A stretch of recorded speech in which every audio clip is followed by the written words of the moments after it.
하루 이틀 사이에 곧 터질 수 있다는 아주 중요한 신호가 있는데 이거는 대표적인 게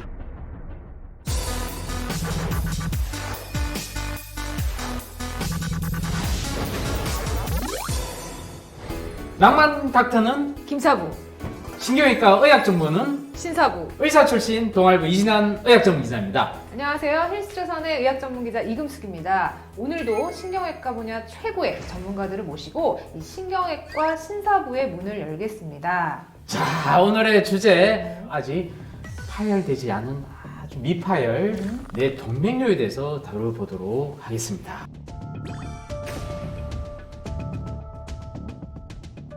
머릿속 시한폭탄 내 동맥류에 대해 알려주실 오늘의 신경외과 신사부 김정은 교수님을 모십니다.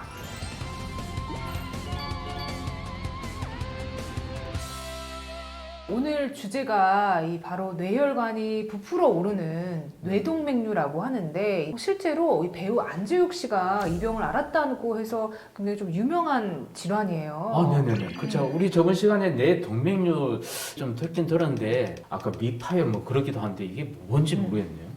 뇌 동맥류라고 하는 것은 뇌혈관 꽈리라고 잘 알려져 있는 맞아요. 겁니다. 네네네네. 그러니까 꽈리라고 하는 거는 이제 부풀었다는 뜻이죠. 뇌혈관이 네. 가지를 치는 자리는 대개 혈관 벽이 약해져 있는 부분들이 많은데 약해진 부분이 부풀어 오르는 경우가 있습니다. 꽈리처럼 부풀어 오른 상태를 동맥류라고 하고요. 네네. 저 동맥류가 어느 순간에 터지게 되면 뇌출혈을 일으키게 되는데 그 뇌출혈이 바로 지주막하 출혈이라는 무서운 출혈이 되는 것입니다. 와. 저희 신경외과 의사들은 이거를 앵그리 브레인이라고 그러거든요. 네네. 화가 나 있는 네. 뇌라고 해서 뇌가 심하게 부어오를 정도로 와. 아주 심각한 출혈이 됩니다. 그래서 이 터지기 직전에 이 동맥류 상태를 저희가 미파열 동맥류라고 부르는 것입니다. 교수님 그 젊은 나이에도 생길 수 있는 건지 어때요, 교수님? 가족력이 있거나 또는 혈관벽이 약해져 있기 때문에 젊은 나이에도 아주 드물지만 생길 수가 있고 한 20% 정도는 다발성으로 생기기 때문에 여러 가지 요인을 생각을 해야 됩니다. 뇌 동맥류 퇴질되는 것도 증상이 혹시 있습니까? 네. 정말 궁금합니다. 네. 미파열 상태의 뇌 동맥류는 대부분은 증상이 없습니다. 그래서 저에게 오시는 분들은 대부분 건강검진에서 우연히 발견되는 게 많습니다. 근데 이제 물론 증상이 없이 오시긴 하지만 곧 터질 위험이 네. 높다든지 하는 증상이 간혹 있는 경우가 있는데 이 경우가 되게 중요합니다. 진짜 왜냐하면 중요하겠네요. 네, 이 부분을 알고 계시면 네. 이거는 빨리 신경외과 의사를 찾아가야 된다라고 하는 신호가 될 수 있으니까요. 교수님 꼭 좀 알려주세요. 네. 그 대표적인 게 그러니까 시신경, 눈을 보이는 시신경 근처에 있는 동맥류가 커져서 시신경을 누르게 되면 시야 장애라고 해서 눈에 커튼 친 것처럼 갑자기 시야가 가리는 겁니다. 눈의 문제라고 생각하는 그러니까 안과 갈 것 같은데. 네. 그래서 오진하기 쉬운 신경외과 질환이라고 저희가 학생들에 가르치는 것 중에 아주 대표적인 게 동맥류일 수 있고요. 그다음 두 번째는 주변에 뇌 조직을 누르게 되면 크기가 많이 커서 그러면 뇌전 발작이라고 하는 일반인들이 생각하는 경기 뭐 이런 게 올 수가 있고 그다음에 또 눈동자를 움직이는 신경 근처를 누르게 되면은 눈이 두 개로 보이는 이중시, 복시 가 있을 수 있습니다. 또한 하루 이틀 사이에 곧 터질 수 있다는 아주 중요한 신호가 있는데 이거는 대표적인 게 한쪽 눈에 눈이 안 떠집니다. 눈꺼풀이 깔아앉아서 우리가 그걸 안검하수라는 어려운 말로 표현하는데 눈꺼풀이 처지는 거죠. 그렇죠. 한쪽 눈에 말고 한쪽에. 한쪽 눈만. 그러면 동맥류가 갑자기 부풀어서 터지기 직전에 신경을 눌러서 신호를 보낸다는 걸 볼 수가 있거든요. 이런 경우에는 응급실로 가셔야 돼요. 응급실로 가셔서 신경외과 의사의 판단을 받아야 됩니다. 도대체 그럼 이 무시무시한 병은 교수님 왜 생기는지 설명 좀 부탁드리겠습니다. 대표적인 게 동맥경화입니다. 네네. 동맥경화 하시면 위험인자는 크게 5가지 정도를 기억하시면 되는데 고혈압, 당뇨, 그다음에 고지혈증, 그다음에 술, 담배죠. 흡연과 음주. 균에 의한 염증 때문에 혈관이 녹아서 동맥류가 생기는 경우도 있습니다. 근데 이런 경우는 많지는 않고요. 미파열 뇌동맥류가 있는 경우에는 일반적인 동맥경화 위험인자 조절과는 달리 더 엄격하게 하셔야 되는 거죠. 알겠습니다. 사실 저도 그렇고 또 이진한 기자도 그렇고 이 뇌동맥류가 지금 뇌 안에 있는지 사실 잘 모르잖아요. 네. 누가 도대체 검사를 한번 해봐야 되는 건지. 네.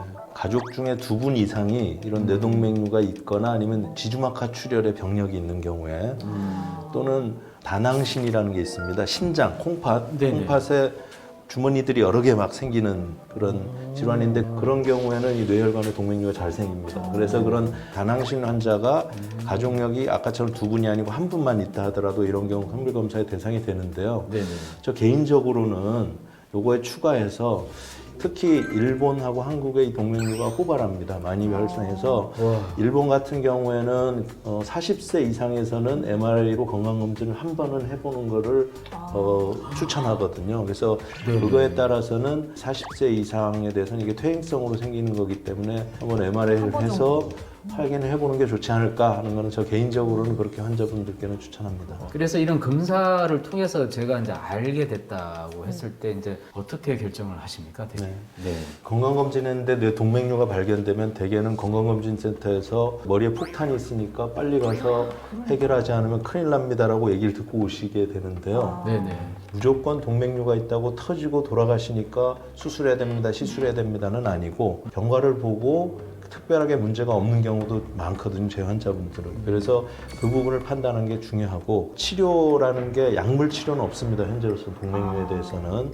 부풀어 오른 게 약물을 썼다고 다시 쭈그러들지는 않거든요.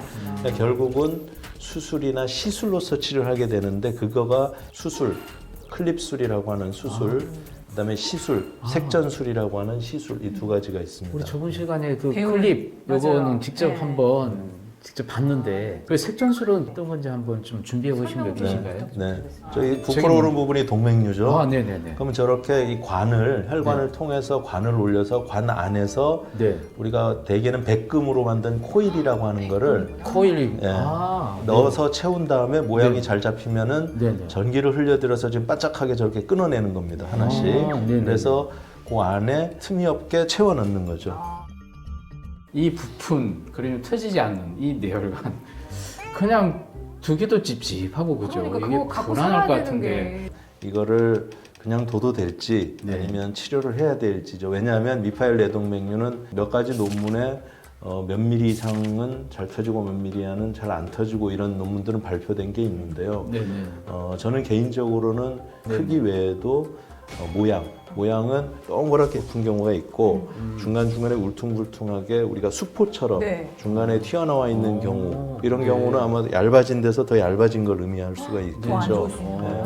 정밀 검사를 해서 동맥류의 크기, 위치, 모양 그리고 환자분의 나이 네. 이런 걸 같이 고려를 해서 치료를 해야 될지 말아야 될지 이 부분이 신경외과 전문의들이 해야 되는 부분이긴 합니다. 최근에는 그 수술과 시술을 같이 하는 하이브리드 서전이라는 게 많이 있고요. 그리고 수술을 주로 하는 분, 시술을 주로 하는 분들이 컨퍼런스에서 같은 컨퍼런스를 통해서 그거에 대해서 어느 게 유리할지를 고민을 하게 되는 것이죠.